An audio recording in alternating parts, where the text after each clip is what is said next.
Welcome to Dr. Jester Rants, and I'm gonna rant about this, from bounding into comics. After announcing Season 3, latest Batwoman episode sees ratings plummet. Well done!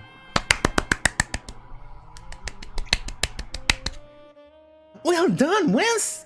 Once you go woke, you will go broke. But then again, they announced that they are doing the Season 3.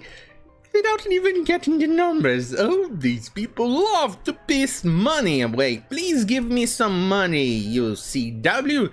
Stop wasting money on useless shows. You pretty much would give... If you give me money, I'll pretty much get better use out of it than these people who make Batwoman.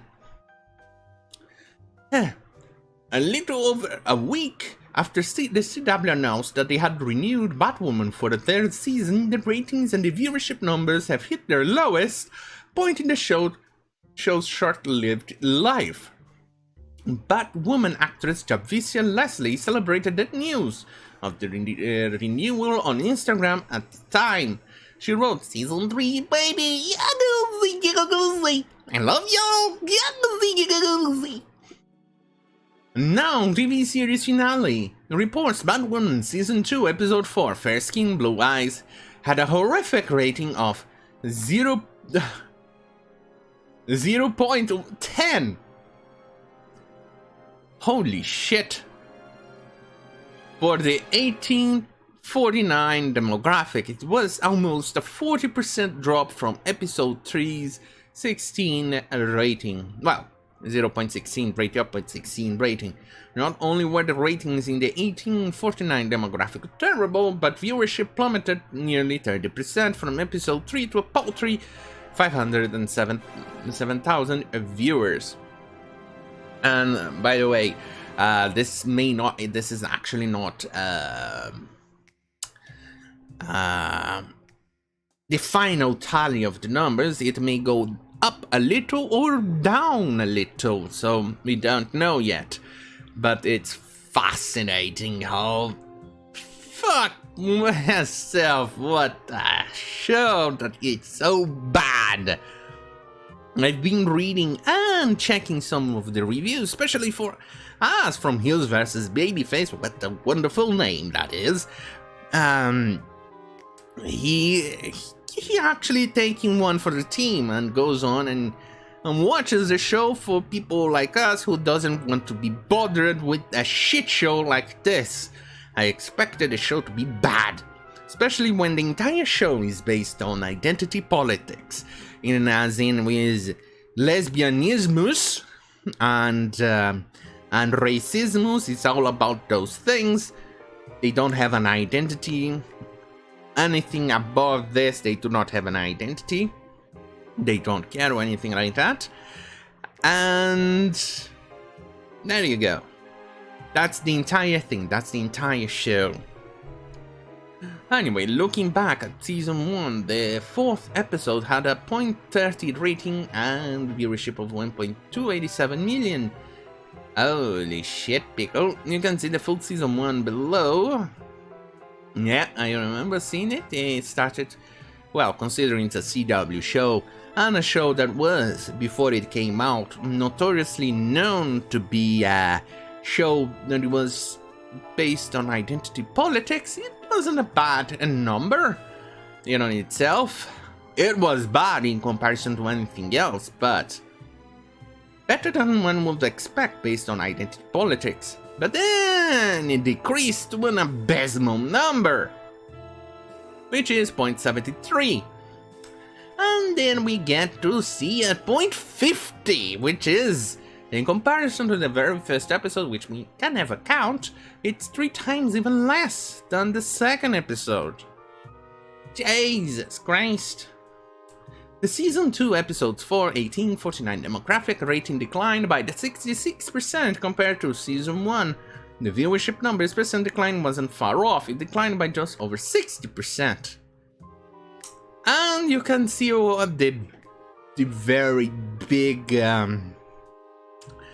discrepancy between the critic and the actual audience. The critics always love these movies and TV shows where identity politics or virtue signaling points are the story, but the audience actually hates it. When that is not the case, when there is no identity politics or visual signaling points are not in play, the audiences love it and the critics hate it. It's always like that. No ifs or buts or exceptions to the rule.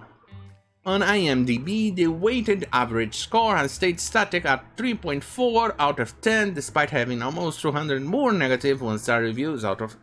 Holy shit, pickle. Now yes, this is being throttled. Holy shit. Only 13% voted 10, and 7-8. This definitely should have lowered it quite considerably. Why is only 3.4?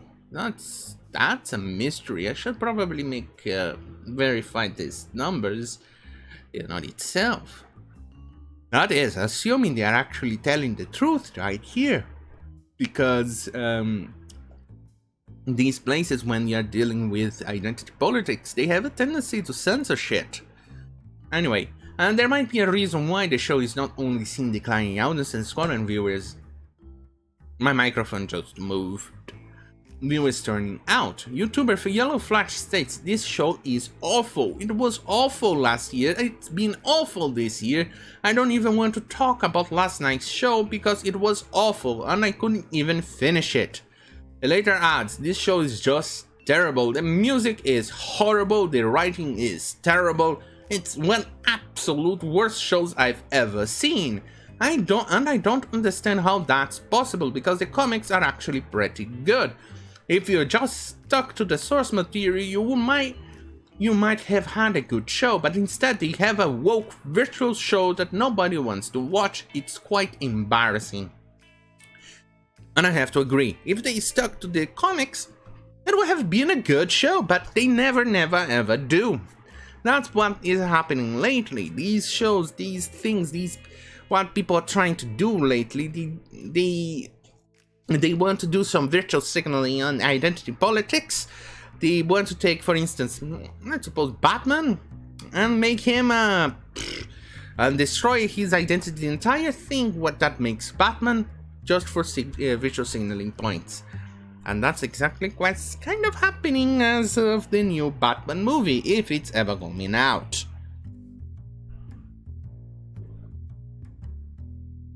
Because it's all about visual signaling points.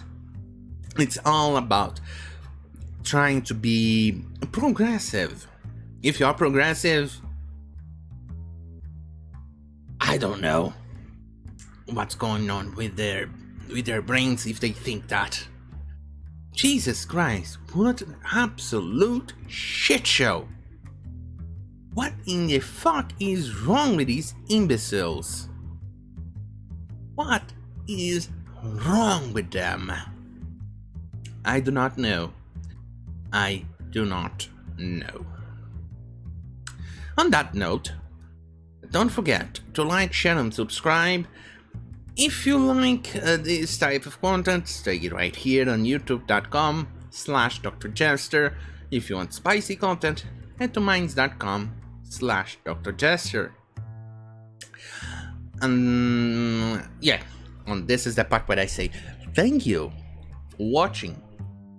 Good night. Hey, I didn't fumble the outro that much. So progress, I say.